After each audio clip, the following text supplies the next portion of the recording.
भगवान राम केवट को आदेश नहीं देते कि नाव लाओ, केवट से नाव मांगते हैं। मानो श्रमिक के श्रम का सही मूल्यांकन भगवान ने किया कि नाव पर तो तुम्हारा अधिकार है, तुम अगर चाहो तो हमें पार उतार सकते हो, हम नाव मांग रहे हैं। केवट ने सुना तो आंखों में आंसू आ गए, हृदय भाव से भर गया, क्योंकि उस बेचारे ने तो जिंदगी भर आदेश का स्वर सुना था, पर कोई नाव पहली बार मांग रहा था और नाव मांगते देखकर उसके मन में निश्चय हो गया कि ये नर रूप में नारायण है। जो श्रमिक के श्रम का इतना सही मूल्यांकन कर सके वे तो भगवान ही हो सकते हैं। कहा ही तुम्हारा मरम मैं जान गया। भगवान कहते नाव इधर लाओ, केवट उधर ले गया। भगवान ने कहा इधर ले आओ, नहीं लाऊंगा, मैं जानता हूं आपके बारे में अच्छी तरह। अब भगवान को तो हंसी लगी, लक्ष्मण जी को बड़ा बुरा लगा। श्री जानकी जी भी चुप। अच्छा बोलो, राम जी की जगह दूसरा कोई होता तो बड़ा दुखी होता कि आज ऐसे दिन भी आ गए, केवट नाव नहीं ला रहा है। दूसरा कोई होता तो ये सोचता कोई बात नहीं, दिन खराब है, समय की बात है, अच्छे दिन आने दो, सबसे पहले तुम्ही को देखेंगे। पर भगवान हंस रहे, बेहसे करुणायन। गम को सहने में भी कुदरत ने मजा रखा है।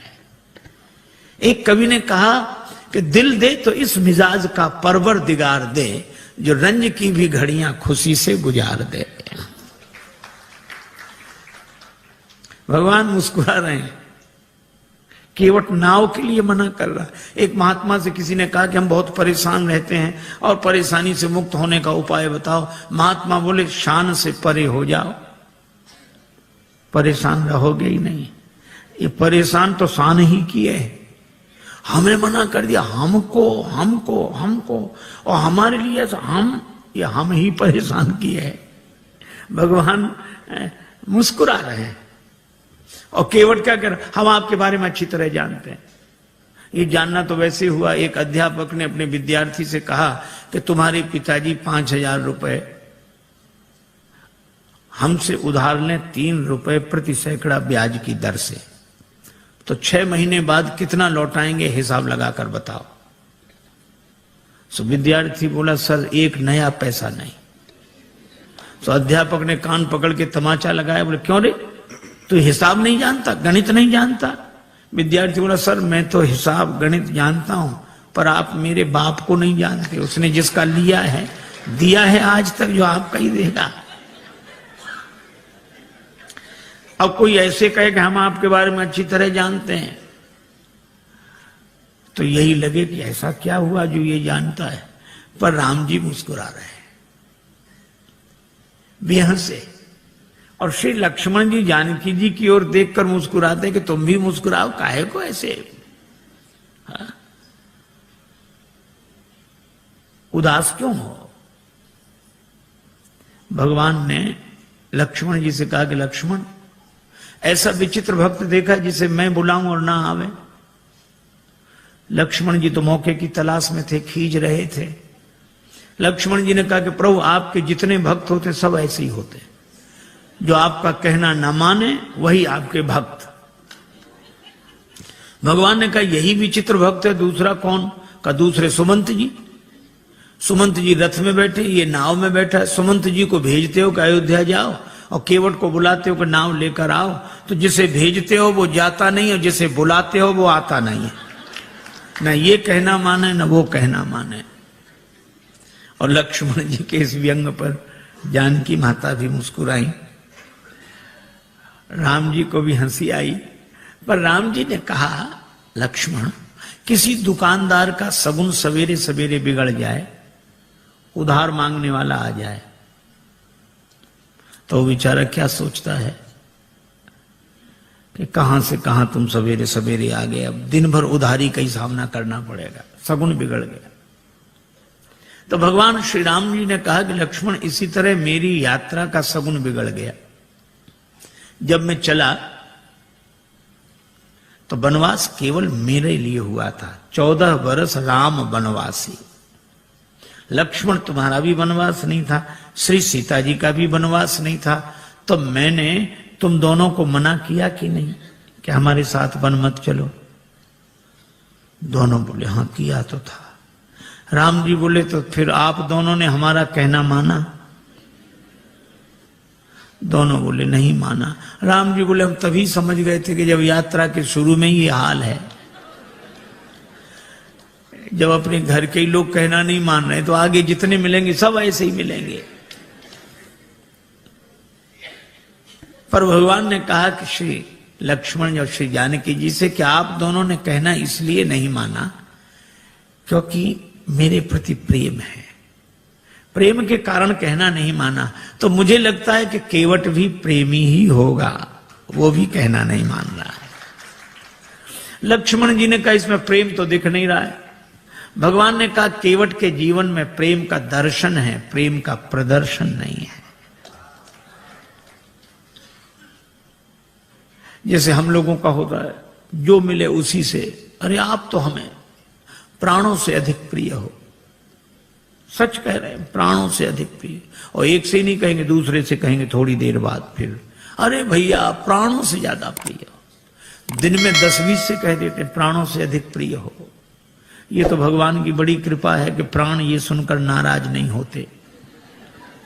नहीं कहीं प्राण नाराज हो जाए कि हमसे ज्यादा प्रिय है तो इन्हीं को रखो, अब हम जा रहे हैं, कोई नहीं कहेगा। केवट के जीवन में प्रेम का दर्शन है। लक्ष्मण जी ने कहा कि महाराज इसका प्रेम तो आप ही समझो। अच्छा केवट क्या सोच रहा है? केवट जान गया है कि आप भगवान हैं, पर केवट कहता है कि आपको कोई रोक नहीं सका। जनकपुर वाले जनकपुर में नहीं रोक सके, आप अयोध्या आ गए। अयोध्या वाले अयोध्या में नहीं रोक सके, आप श्रृंगवेरपुर आ गए। और श्रृंगवेरपुर के राजा श्रृंगवेरपुर में नहीं रोक सके, आप गंगा जी किनारे आ गए। और अगर मैं भी आपको नाव में बिठाकर पार कर दूंगा तो फिर मेरी भी क्या हिम्मत जो मैं आपको रोक लूं। तो उपाय यही अच्छा है, न नाव लाऊंगा न पार करूंगा, अपने आप रुके रहोगे। कहा तुम्हारा मरम में जाना।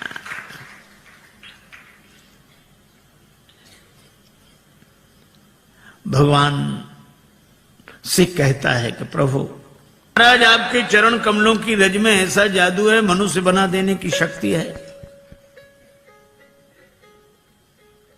शिला को चरण छुला दिया, नारी बन गई। भगवान ने कहा तो शिला तो पत्थर की होती, तुम्हारी नाव कोई पत्थर की है? केवट बोला वाह महाराज, शिला तो देर में बनी होगी, ये तो लकड़ी तो पत्थर से कोमल होती है। पाहन ते बन बाहन काठ को कोमल है, जल खाई रहा है। ये तो और जल्दी बनेगी, पानी में पड़ी हुई लकड़ी और कोमल होगी। भगवान ने कहा क्या उपाय क्या है, क्या चाहते हो? केवट बोला हम क्या चाहते हैं, आप पार जाना चाहते हो कि नहीं? भगवान बोले हमें तो जाना ही। तो फिर ये कहो आप चाहते हो पार जाना? हाँ, तो जो प्रभु पार अवसिगा चाहो, मोहि पद पदुम पखारन कहो। अपने चरण कमल धोने के लिए कहो। भगवान ने कहा कि वैसे काम नहीं बनेगा। केवट बोले कैसे बनेगा? ये नाव बनेगी नारी यहां गंगा जी किनारे, और जब नारी बनेगी तो घर में बैठेगी। लेकिन जब ये घर में बैठेगी तो घर में जो पहले से बैठी है वो, उसको तो लगेगा कि नहीं कि नाव नारी बन गई, वह तो सोचेगी नाव बेचकर दूसरा विवाह करके लाया। और महाराज घरनी घर क्यों समझाई हूं जू, उसको मैं कैसे समझाऊंगा? लक्ष्मण जी ने कहा हद हो गई, भगवान को समझा रहे और पत्नी को नहीं समझा सकते। केवट बोला महाराज अपने अपने अनुभव की बात है, भगवान को समझाना आसान है, बहुत कठिन है। राम जी खूब हंसे, लक्ष्मण जी भी हंस रहे हैं केवट की इन अटपटी बातों पर। भगवान बोले तो और कोई उपाय? एक उपाय है। क्या? यही घाट ते थोड़िक दूरी है, कटिलों जल था दिखाई हो जो। थोड़ी दूरी पर कमर तक जल है, आराम से निकल जाओ। भगवान बोले वही ठीक, बताओ। कीवट बोला वाह महाराज, अभी सवेरा हुआ है, यात्रियों का आना जाना शुरू हुआ है, हम आपको वो जगह बताने जाएं सब देख लेंगे, हमारी नाव में कौन बैठेगा, रोजी रोटी का सवाल है, ऐसा नहीं। तो फिर आप दिन भर रुको, जब सूर्यास्त हो जाएगा सब लोगों का आना जाना बंद होगा, मैं जाके बता दूंगा, फिर रात को निकल जाना, चाहे सवेरे निकल जाना। भगवान बोले लक्ष्मण चरण धुलाना ही ठीक है, यहां कहां रुकेंगे। केवट कहता है कि चरण धोने के लिए कहो। पात भरी सहरी सकल सुत बारे बारे, केवट की जाति कछु वेद ना पढ़ाई हो। पूरा परिवार मेरो याही लाग राजा जू हो, वित्तहीन कैसे दूसरी गढ़ाई हो। अगर ये नाव नारी बन गई तो फिर यह भी तो सोचो महाराज, कर पूरे परिवार का पालन इसी नाव से होता है, तो परिवार का पालन करने वाला साधन तो चला जाए और घर का एक सदस्य और बढ़ जाए। महाराज कृपा करो आप तो। अच्छा, अब इसमें एक बड़ा तात्विक संकेत है। केवट कहता है कि नाव नारी न बने। हम लोग भी व्यवहार का काम करते हैं, दुकान चलाते हैं, व्यापार करते हैं, पैसा लेते हैं, देते हैं। श्री तुलसीदास जी कहते हैं सब करो, कोई बात नहीं। केवट भी यही करता है, धंधा करता है, यात्रियों को बिठाता है, उस पार ले जाता है, पैसा लेता है। लेकिन इस केवट की सबसे बड़ी विशेषता एक है कि यह नाव तो चलाता है, लेकिन नाव गंगा जी में चलाता है। और गंगा जी क्या है का राम भक्ति जहां सुरसरी धारा। इसी तरह हम दुकान व्यापार आदि सब करें, लेकिन भक्ति की भाव धारा से जुड़कर करें। यही केवट प्रसंग का संकेत है। भगवान ने कहा अगर तुम्हारी नाव नारी बन गई तो पार करने वाली खुद पार हो जाएगी, जड़त्व से मुक्त हो जाएगी। केवट बोला सो तो ठीक है, लेकिन नाव नारी बनेगी तो घर में बैठेगी। और इसका अर्थ कि मेरी बुद्धि अगर चैतन्य हो गई तो आत्मन्यो आत्मना तुष्टा के भाव से घर में बैठेगी, तो भक्ति की गंगा जी तो छूट जाएंगी। प्रभु मैं ऐसी मुक्ति नहीं चाहता जो भक्ति की गंगा जी से दूर कर दे। वह नहीं बंधन की जो अज्ञानता से बांध ले मन, और फिर सहसा कभी भी टूट सकता हो अकारण। मुक्ति छू पाए न जिसको मैं उसे बंधन कहूंगा, जो मरण को जन्म समझे मैं उसे जीवन कहूंगा। महाराज मुझे मुक्ति नहीं चाहिए, और आपके चरणों की रज मुक्त कर देने वाली है, तो इस मुक्त कर देने वाली धूल को ही धो डालूंगा। काहे से धोगे? गंगा जल से। और कितना बढ़िया संकेत है कि इस मुक्त करने वाली रज अर्थात रजोगुण जन्य कामना को भक्ति के भाव जल से धो डालूंगा। मुक्ति नहीं चाहिए, सगुण उपासक मोक्ष न लें। भगवान ने कहा तो फिर धो लो चरण, क्या दिक्कत है? केवट बोला ऐसे नहीं धोऊंगा, कहोगे तब धोऊंगा। मोहि पद पदुम पखारन कहाहू, कहो। श्री राम जी ने कहा कि काहे को इतनी जिद कर रहे हो? अरे बहुत लोगों ने हमारे चरण हमसे बिना पूछे धो लिए, हमने मना थोड़े ही किया। तुम भी धोगे तो मना थोड़े ही करेंगे, पर कहलाते क्यों हो? और फिर हमको संकोच होता, हम कैसे कहेंगे हमारे चरण धो लो? अरे किसी श्रद्धे के प्रति किसी की श्रद्धा है तो चरण छू ले, पर ऐसा कौन श्रद्धे होगा जो अपने चरण फैला कह के चलो छुओ? ऐसा तो वही कह सकता है जिसका शर्म से कोई संबंध ना हो। अब भगवान कैसे कह देंगे हमारे चरण धो? और केवट कहता कहोगे तभी धोएंगे। तो भगवान ने बिना कहा कि बिना पूछे धो लो। बहुतों ने धो लिए। केवट ने कहा सुनो महाराज, जिन्होंने बिना पूछे आपके चरण धो लिए उनकी अपनी गरज रही होगी। उन्हें भवसागर से पार जाना होगा, इसलिए उन्होंने आपके चरण आपसे बिना पूछे धो लिए। लेकिन यहां गरज मेरी नहीं, यहां गरज आपकी है। मुझे पार नहीं जाना, पार आपको जाना है। इसलिए अगर पार जाना हो तो कहो कि हमारे चरण धोकर हमें पार कर दो। भगवान मुस्कुराए कि केवट सब कुछ पाए ले रहा है, पर इतना चतुर है एहसान रत्ती भर नहीं। आपकी गरज है, कहना हो कहो। लक्ष्मण जी बोले अगर चरण धुला लें तो? लक्ष्मण जी बोले सुन, पहली बात सुन, भगवान से भी बहस कर रहा है, कहीं भगवान नाराज हो गए तो वापिस चले जाएंगे। केवट बोला नहीं जाएंगे। कहा ही तुम्हारा मरम में जाना। श्री जानकी जी भी साथ आई हैं, और मरम शब्द का एक ही अर्थ है, रकार रामचंद्र हैं, मकार मातु जानकी।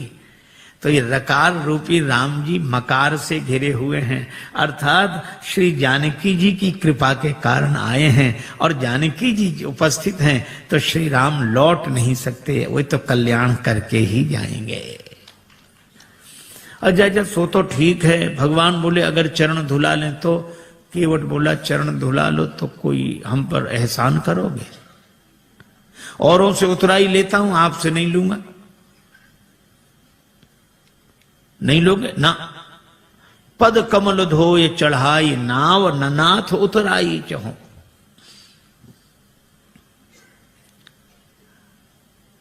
केवट का बेटा खड़ा था, बोले पिताजी ठहरो ठहरो ठहरो, इन्हें नाव में बिठाना ही मत। क्यों? चरण धो लेंगे फिर क्या कठिनाई है? चरण छुलाने से तो शिला नारी बनी थी। केवट का बेटा बोला इनके हाथों से भी खतरा है। चरण इन्होंने शिला को छुलाए थे, हाथ इन्होंने धनुष को छुलाए थे। छुअत ही टूट पिनाक पुराना। अगर चरण छुलाने से नाव के नारी बनने का डर है तो हाथ छुलाने से नाव धनुष की तरह टूट जाएगी। इनको किसी भी दशा में बिठा लो ही मत ना।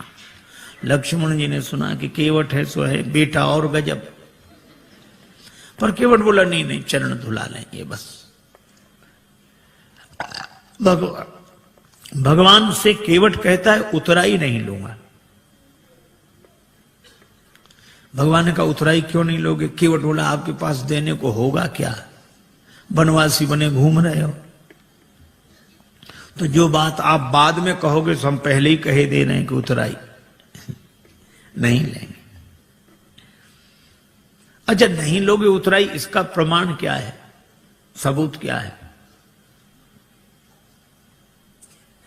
केवट बोला मोहे राम रावरी आन दशरथ शपथ सब सांची कहो। राम जी आपकी सौगंध, महाराज दशरथ की सौगंध, सही सही कह रहा हूं। श्री लक्ष्मण जी को लगा कि भगवान ने शीलवश जितनी ढील इसे दे दी है, अब ये कोई बोलने का ढंग है कि हमारी बात बिल्कुल सही है, आपकी कसम, आपके बाप की कसम। बोलने में तो ऐसे ही लग रहा है, पर केवट ऐसे बोल नहीं रहा था। बोल नहीं रहा था, बोल नहीं पा रहा था। वो कह रहा था मैं आपकी सौगंध ऐसे कर रहा हूं जैसे दशरथ शपथ, भीष्म प्रतिज्ञा, बलिदान, इसी तरह ये शब्द है दशरथ शपथ।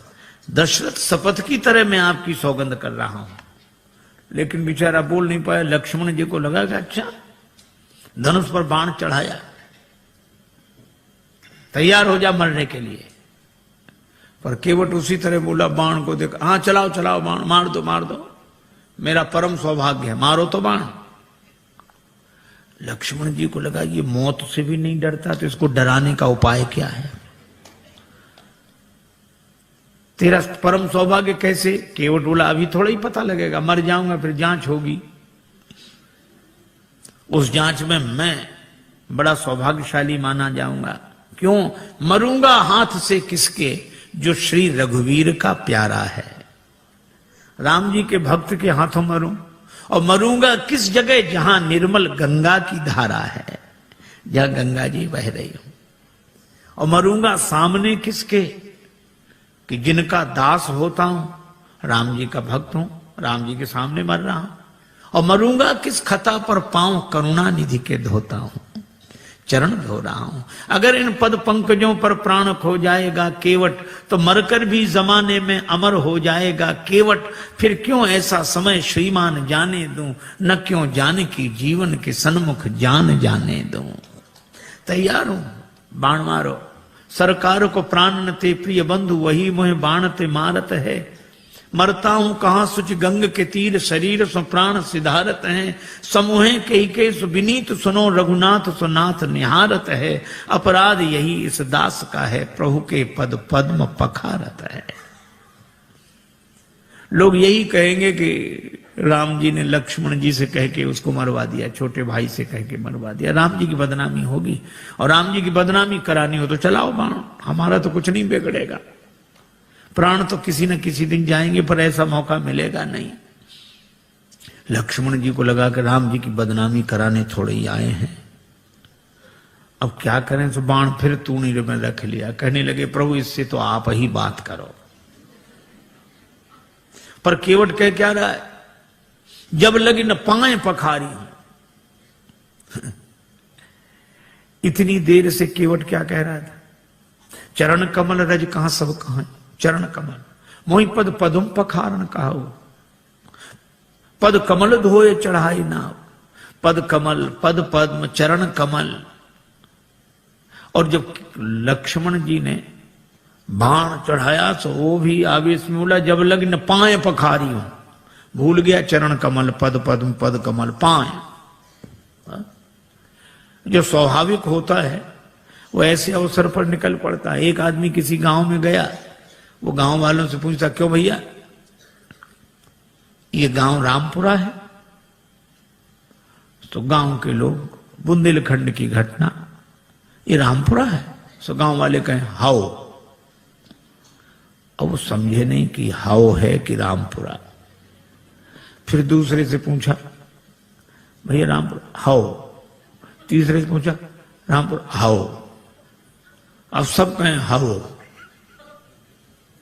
एक आदमी पढ़ा लिखा दिखा, उसने कहा कि भाई साहब ये गांव रामपुरा है? उसने कहा जी हाँ। हाँ अब समझ में आया, यहां सब लोग हाओ हाओ करते थे, आपने जी हाँ कहा।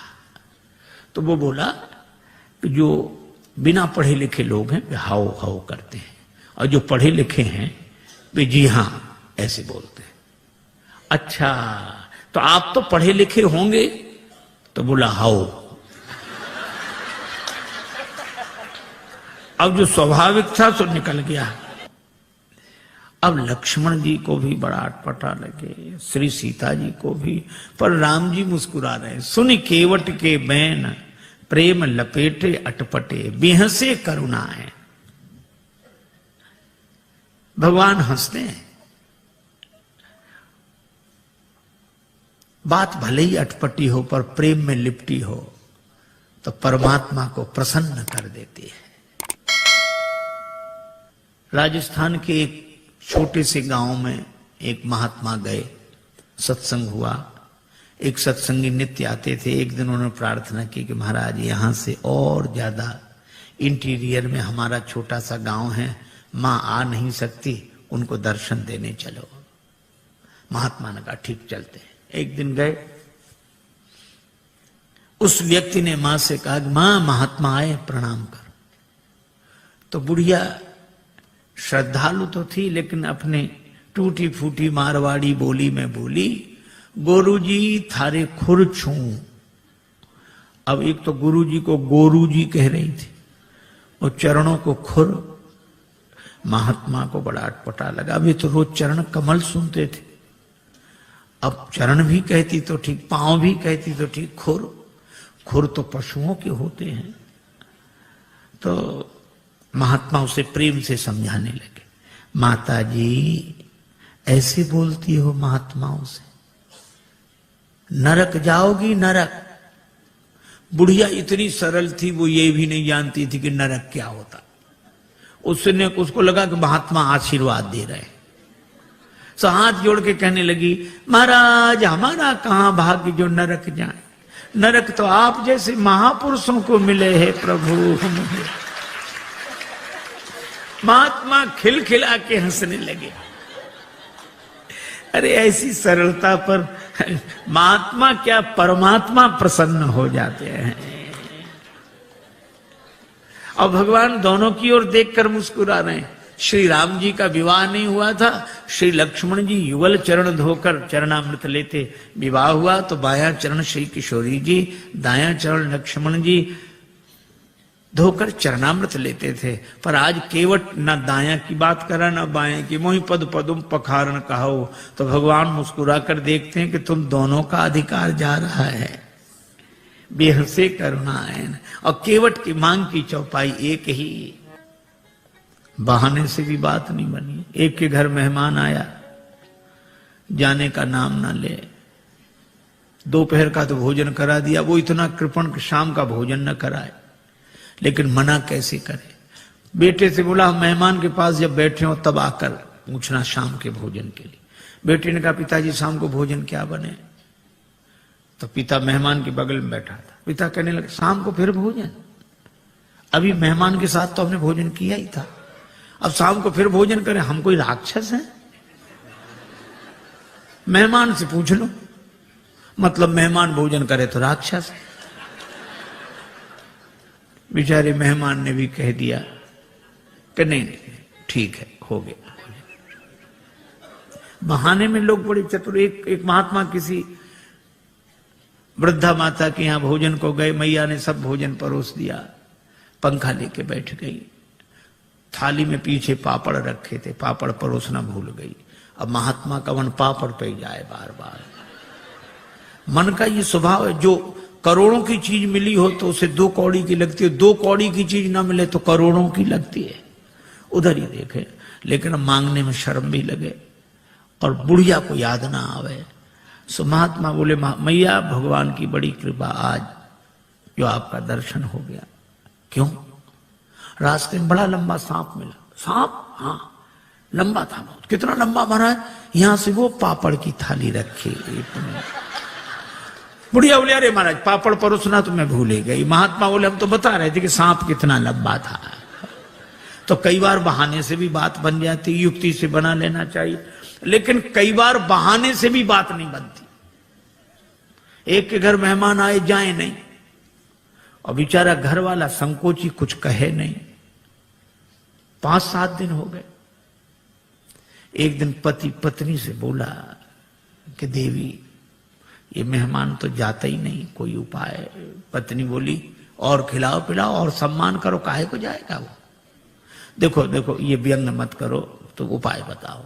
पत्नी बोली उपाय तो है 3 मर्ज, उपाय 1, बुखार हो जुखाम हो मेहमान हो।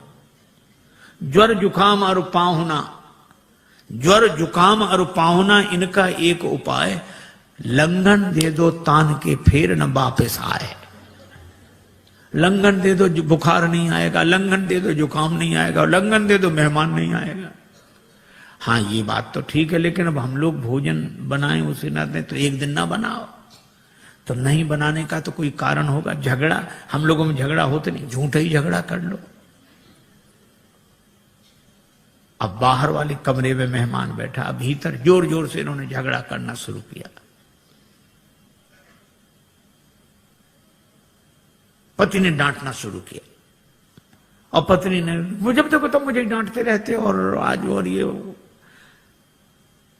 भोजन ही नहीं बनाऊंगी मैं। पति बोला बनाना ही मत,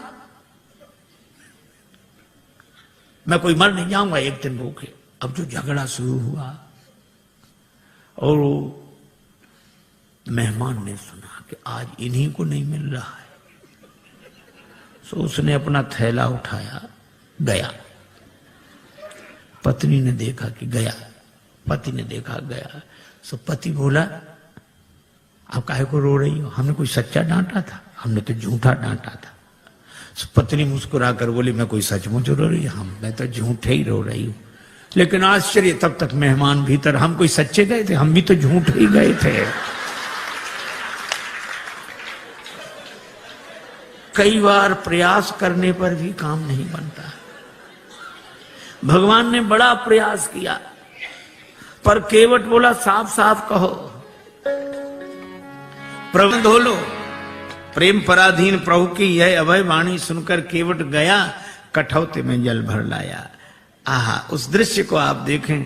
कठौता एक ओर रख दिया, बाईं हथेली आगे बढ़ाई, श्री राघवेंद्र का दायां चरण रखा और कठौते से जल छोड़ दिया, लगा धोने। मन में तो यही भाव है कि वही चरण जिन चरणन ते निकसी सुरसरी। बड़े भाव से चरण धो रहा, लेकिन पता नहीं लगने दे रहा। श्री लक्ष्मण जी ने कहा कि अच्छा केवट, बड़े भाव के कारण चरण धो रहे हो? केवट बोला नहीं नहीं सरकार, हम तो नाव के कारण चरण धो रहे हैं, भाव के कारण नहीं। भगवान एक पांव से खड़े हैं, केवट बैठा, देवता भी आश्चर्य कर रहे हैं कि ऐसे भक्त तो देखे जो भगवान के सामने एक पांव से खड़े रहे, पर ऐसा भक्त नहीं देखा जिसके सामने भगवान ही एक पांव से खड़े रहे। बड़ी देर हो गई, भगवान ने कहा केवट चरण धुल गए? केवट बोला हाँ महाराज धुला तो, लेकिन तब तक भगवान ने चरण नीचे रख दिया। केवट बोला गड़बड़ी कर दी, चरण गीला था, पहुंच तो लेने देते मेरी इस फटी दुपटी से, आपने पहुंचने नहीं दिया, गीला चरण धरती में रखा, धूल लग गई, दोबारा धोना पड़ेगा। लक्ष्मण जी बोले हो चुके पार, चरण तो गीला रहेगा ही, इसमें धूल लगे इसे धुलाओ, उसमें लगे तो उसे धुलाओ, पर चरण ही धुलाते रहो, कभी दायां कभी बायां कभी। भगवान ने कहा रुको रुको, केवट से पूछने दो। केवट हम कब तक ऐसे ही खड़े रहे? केवट बोला सुनो सरकार, गौतम तीय तारण अधम उदाहरण है, प्रेम से पगों को पखारन मोह दीजिए, और धोए चरण को बिनु पहुंचे धरनी में धरो, लागी रज फेर भ्रम दुगुन ना कीजिए। दोबारा मेरे भ्रम को उत्पन्न न करें। और रेखन में जड़े कण केते देख देख धोऊं। भगवान बोले हम एक पांव से कब तक खड़े रहें? आप एक पगते खड़े याते न खीजिए। जिन विचार जो एक ही पांव होता वे भी तो किसी का सहारा लेकर खड़े रहते हैं, वृक्ष का, डाली का, किसी आदमी का, लाठी का।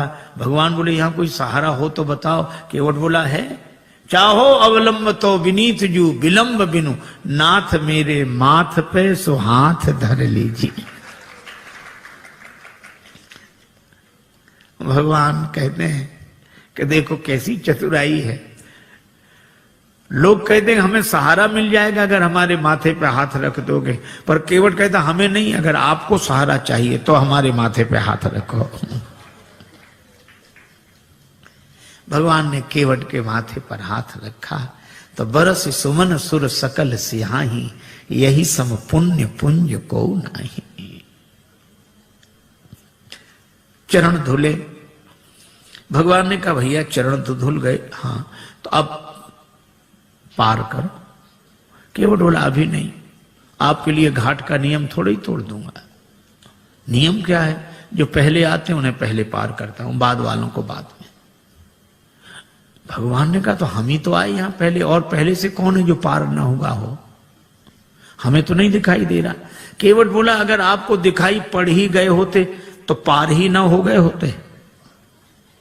कौन है? हमारे पूर्वज। तो तुम्हारे पूर्वजों का उद्धार कैसे होगा? केवट हाथ जोड़कर बोला जैसे महाराज भागीरथ के पूर्वजों का उद्धार हुआ। महाराज भागीरथ के पूर्वजों के उद्धार के लिए गंगा जी का जन्म ब्रह्मा जी के कमंडल में हुआ, और आज मेरे पूर्वजों के उद्धार के लिए गंगा जी का जन्म मेरे कठौते में हुआ है।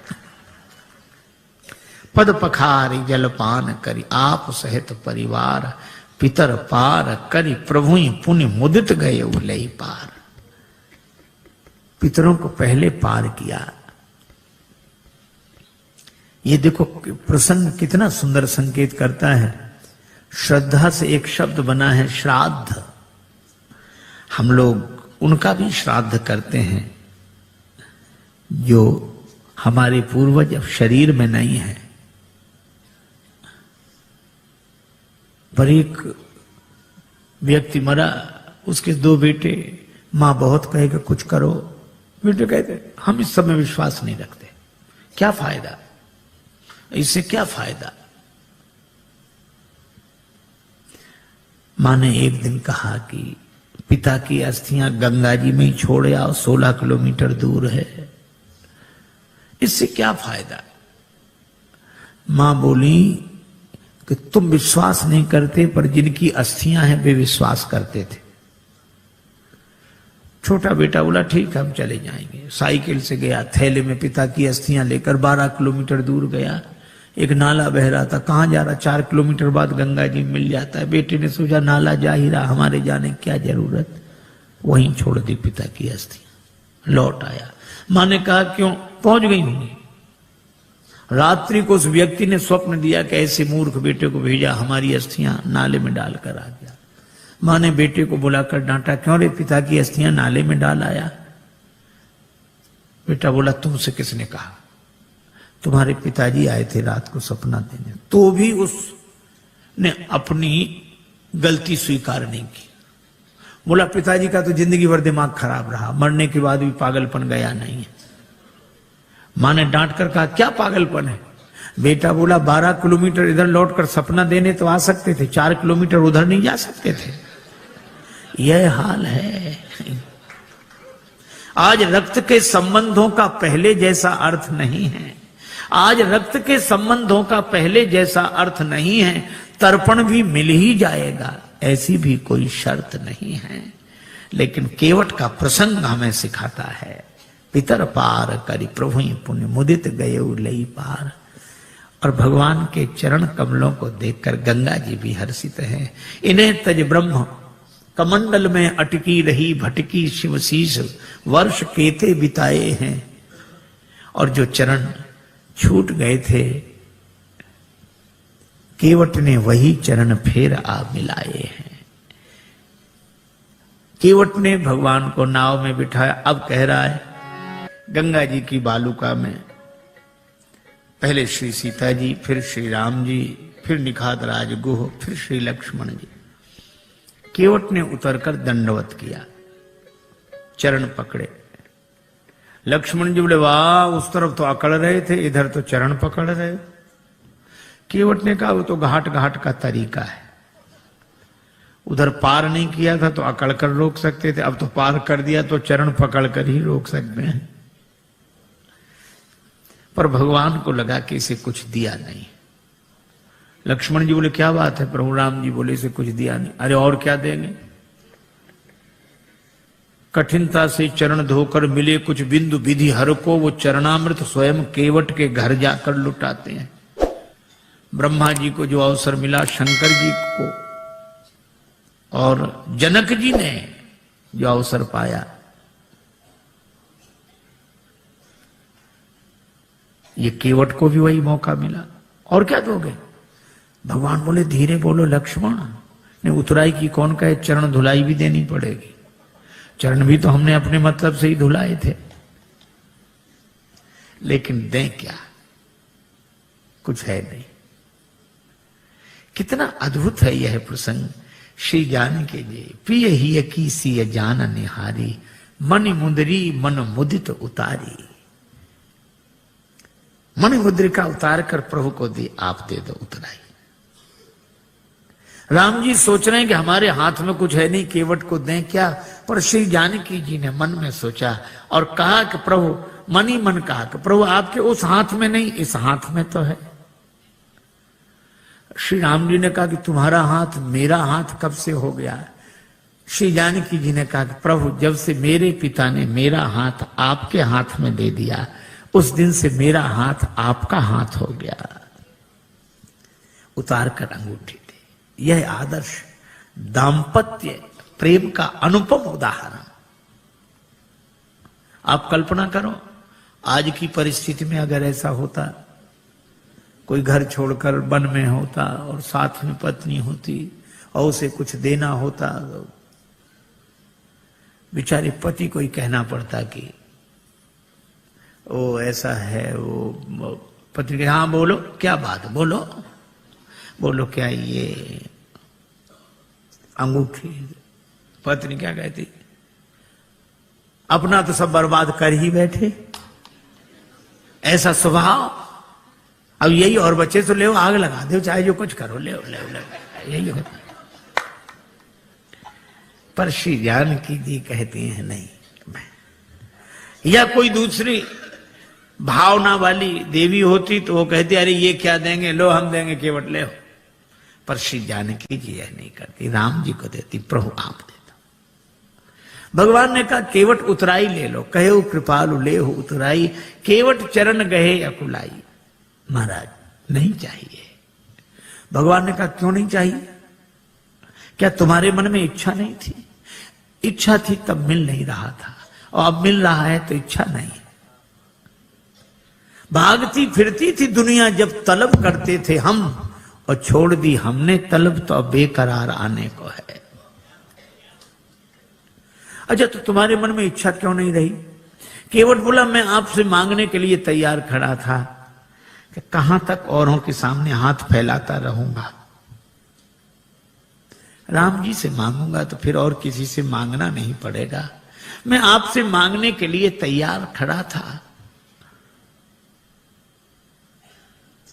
भगवान ने कहा फिर हम बिना मांगे अंगूठी दे रहे हैं, क्यों नहीं दे रहे हो? केवट बोला मेरा विचार बदल गया। कहा क्यों? आपने आते ही नाव मांगी नाव। केवट बोला ये सुनते ही मेरा विचार बदल गया कि जो मुझसे ही मांग रहा हो अब मैं उससे क्या मांगू। वह तो बहुत बड़ा है जिससे आप कुछ मांगते हो, लेकिन दीन बंधु वह कितना बड़ा है? वह तो बहुत बड़ा है जिससे आप कुछ देते हो, पर वो कितना बड़ा जिससे आप भी कुछ मांगते हो। मांग कर बड़ा बना दिया है, दे दोगे तो छोटा बन जाऊंगा, बड़ा ही रहने दो। नहीं, भगवान ने कहा ये देने लेने की बात क्या, मजदूरी दे रहे हैं हम तो। केवट ने कहा मजदूरी हम उनसे लेते हैं जिन्हें हम पार करते हैं, जिन्हें हम पार करते हैं उनसे मजदूरी लेते हैं।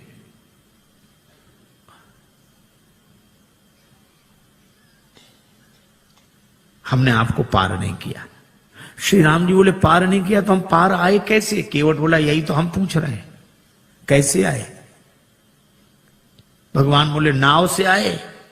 केवट बोला नैया से आए। हाँ, ये नैया किसकी थी? केवट तुम्हारी। केवट बोला यही तो हम कह रहे हैं कि नैया तो हमारी ही पार लगी है।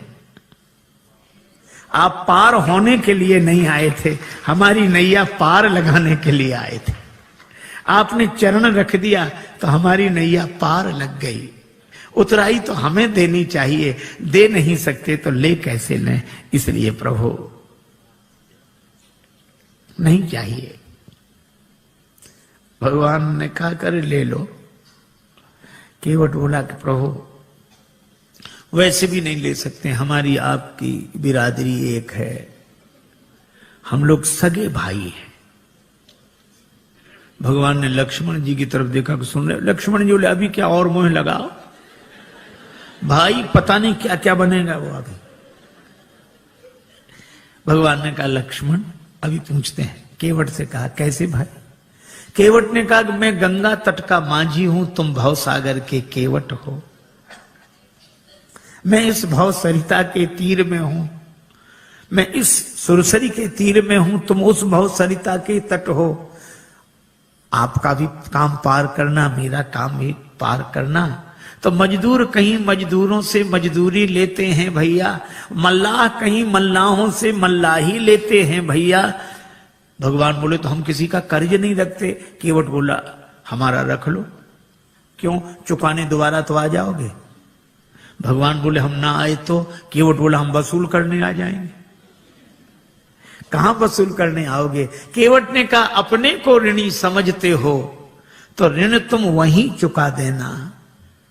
मैंने तुमको है पार किया, तुम मुझको पार लगा देना। मैंने पार किया, उतराई नहीं ली। प्रभु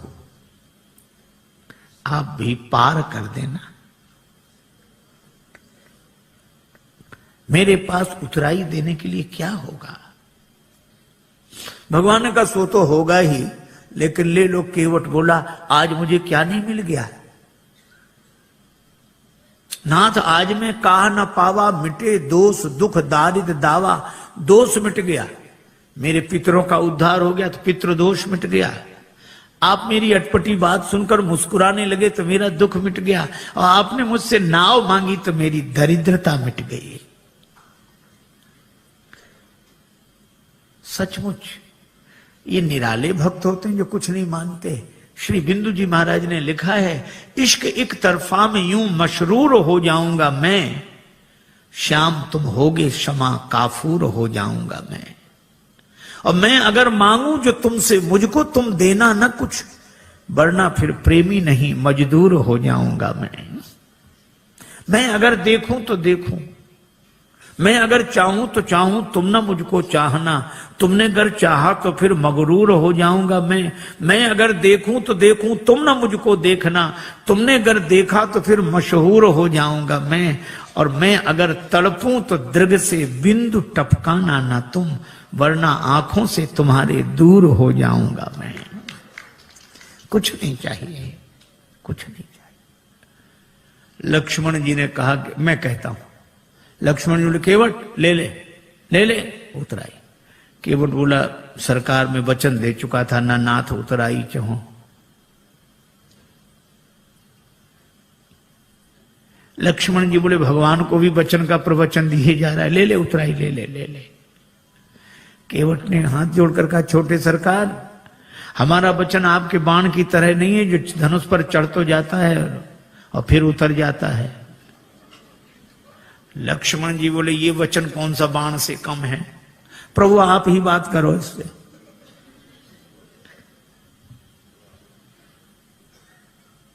श्री जानकी जी ने कहा कि प्रभु हमारी ओर से कह दे, बहुत कीन प्रभु लखन सिय।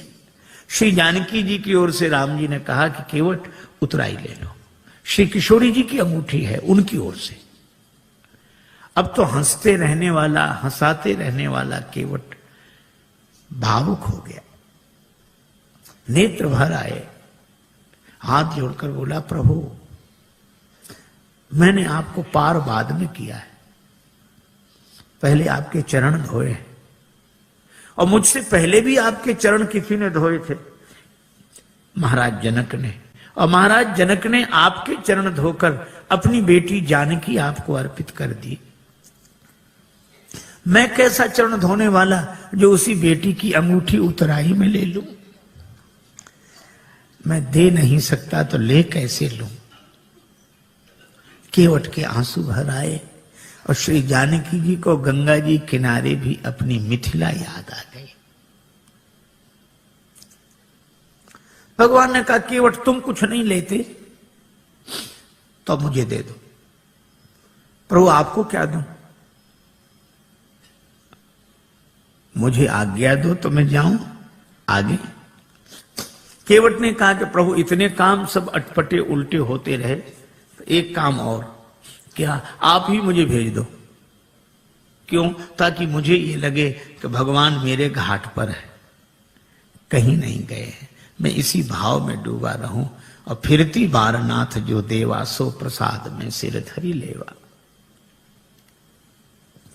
बहुत कीन प्रभु लखन सिय, नहीं कछु केवट ले, विदा कीन करुणा यतन भगति विमल बर दे।